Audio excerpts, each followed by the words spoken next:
Hi, it's Ruby. We are back with another video, and today we are heading to the Hyatt Centric located in Murano, Italy.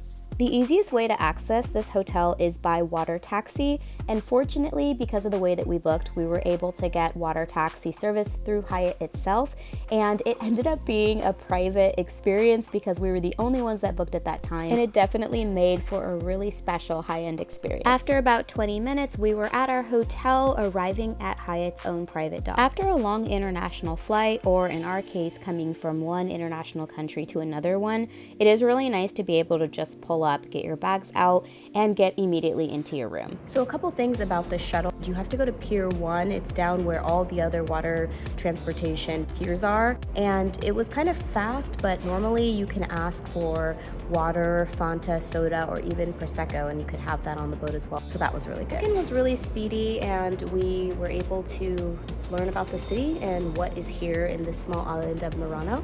And they did talk a little bit about how to get to the main island of Venice. There is a church that I want to see, and then there's a lot of shops, and specifically is known for its glass blowing. So even in this, what they're calling the corridor, this is actually on our floor, on the second floor.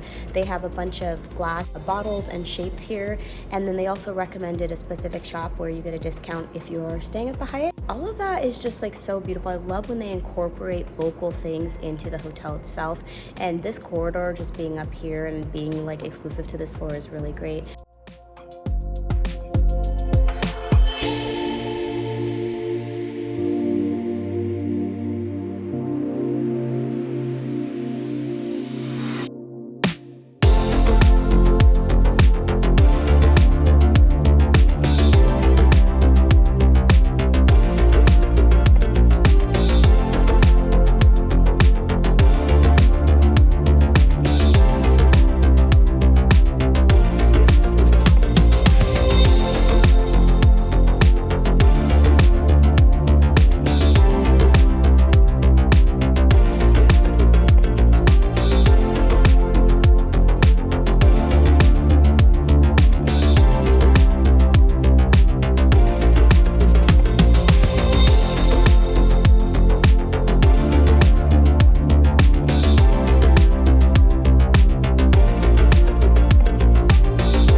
I hope you enjoyed our little sneak peek at our duplex suite here at the Hyatt. There are 119 guest rooms at this location, and 31 of them are duplex suites, and there's also 2 premium suites if you want to really upgrade and enjoy the good life. But we were very happy with our room. Having the 2 stories really just made it seem like it was a separated space, even though in theory it is an open space concept. And having the 2 beds below were really great for my littler kids to have their own spot to play and to watch TV and then go to bed without disturbing us or without us disturbing them. When you make your reservation, you can also request a playpen or a smaller bed for your toddler or your infant, so definitely take them up on that because that was a nice add to the room. Additionally, fun fact, this hotel was built in 2013, and it used to be a glassmaking factory as well as on church property. So, ask about that because I thought that was really cool, and I learned it later, but it kind of made sense when I was walking the courtyard. But just finishing up with the room, we did really like the room. We liked the layout. The bed was comfortable as usual. Hyatt does supply you with different types of...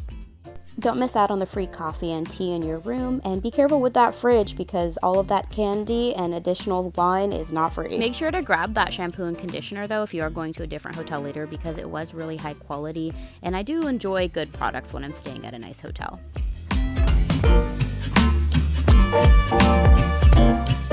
Let's also walk through some of the common spaces that are available in this location. Now, there is an on-site restaurant called Ristorante Riva Longa, and my husband did eat there in the morning for breakfast. He didn't love it, but it did seem to be really ranked high on Yelp. So if you do want to eat locally, you do have that option. It does feature Venetian-inspired food, but if you don't want to, there is a ton of really great food all around the area. And there is a bar located on site as well, so if you'd like to grab a quick drink or just want to change up the scenery and not be in the room, there's plenty of beautiful common spaces to sit in and just take it all in and enjoy. Because the sunsets are absolutely gorgeous, I also recommend checking out the outdoor patio because during some days of the week they do have live band music and you can get some of those food and drinks delivered right there.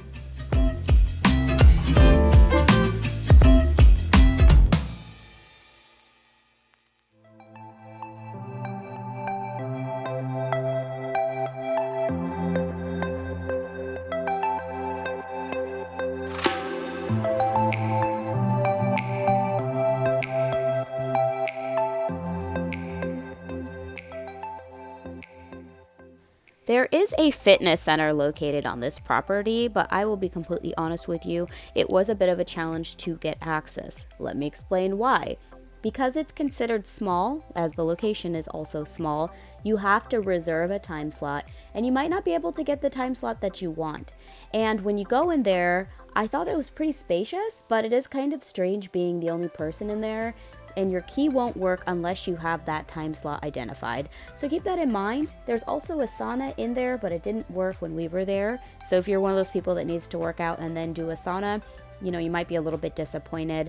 I still think that even though it does get very hot in Murano, it's worth to walk around and maybe get your steps in that way. But if you want to lift or you want to run in a confined area, this is definitely the place to go. And, we did get a good workout, and it is nice to have the option of a fitness center. So I'm not complaining in that regard by any means. And the equipment in there was quite nice. The showers and the bathroom in there was quite nice as well. But just keep in mind, if you have a really set fitness schedule, it might be difficult to get the time slot that you want. If you are interested in leaving the hotel in the city of Murano and heading to Venice, specifically St. Mark's Square, because that is a very high traffic area for tourists, it's pretty convenient to do so. You're able to either ask the hotel about the water shuttle that they provide, or you can use the public water buses, which are, depending on where you're going, varying in cost. You have to pay online. It was very confusing to try to pay while you're on the water taxi, but it's essentially a 20 to 30 minute water taxi from the hotel, and it's really scenic. I recommend sitting at the back of the boat where it's open so you can really take in the air and then also all of the scenery. There's usually not air conditioning in a lot of these locations, so keep that in mind if you're trying to go in the summer or if you're going where it's going to be pretty busy, because the body heat of other folks will heat up small spaces. Once you get off of the water taxi, it was about a 15-minute walk to get into St. Mark's Square. And once you're there, you'll definitely know, because it is absolutely extraordinary to look at. So beautiful and also very busy. It wasn't amazingly busy when we were there, but depending on when you travel again, it could be a lot of people. If you're planning to go into St. Mark's Basilica, please be sure to cover up your legs and your backs. They will not let you in if you are showing a lot of skin, and that also goes for men. They have asked men to cover their shoulders as well. It is extraordinary inside, and if you are interested in the history behind that church, you should definitely check out the museum. It's an additional cost, and kids under, I believe it was 5 at the time, are free. But be sure to definitely check online or at the entrance to find out what the cost is when you're traveling. Overall, going to the city of Venice and staying in Murano, specifically at the Hyatt, was such an amazing experience, probably one of the highlights of our trip. And we went to a lot of places when we were in Europe, not with the whole family, but pieces of the family. And the people that did stay for the whole time, they definitely thought of Murano as a highlight. Murano is a gorgeous place, and I highly recommend staying at the Hyatt Centric. While it's small, it definitely has a ton of charm and a lot to offer, and the people that were working there were really kind and helpful in helping us to figure out where to eat, as well as the luxury experience you have on that water taxi. I highly recommend going for walks in the morning or in the evening, because those sunsets and sunrises are absolutely incredible. The people also locally are very helpful and kind, and it does help if you pick up a little bit of Italian and use that as you're visiting. Don't miss out on the gelato either. There's a few gelato spots that were really good. I didn't have a favorite, but definitely recommend doing that, as well as trying different seafood and pasta while you're staying there. Just take it all in and really enjoy everything that Murano has to offer. Well, that's all for today's video. I hope you really enjoyed it and got to learn some things about Venice and Murano, and specifically the Hyatt Centric and what it has to offer. If you like our content, Please be sure to like, comment, and subscribe. And also check us out on Instagram at rubies_best_life. We talk a lot on there and spend days putting content on, so it's kind of a fun thing to look at as well. Thank you so much for watching, and we'll see you next time. Bye!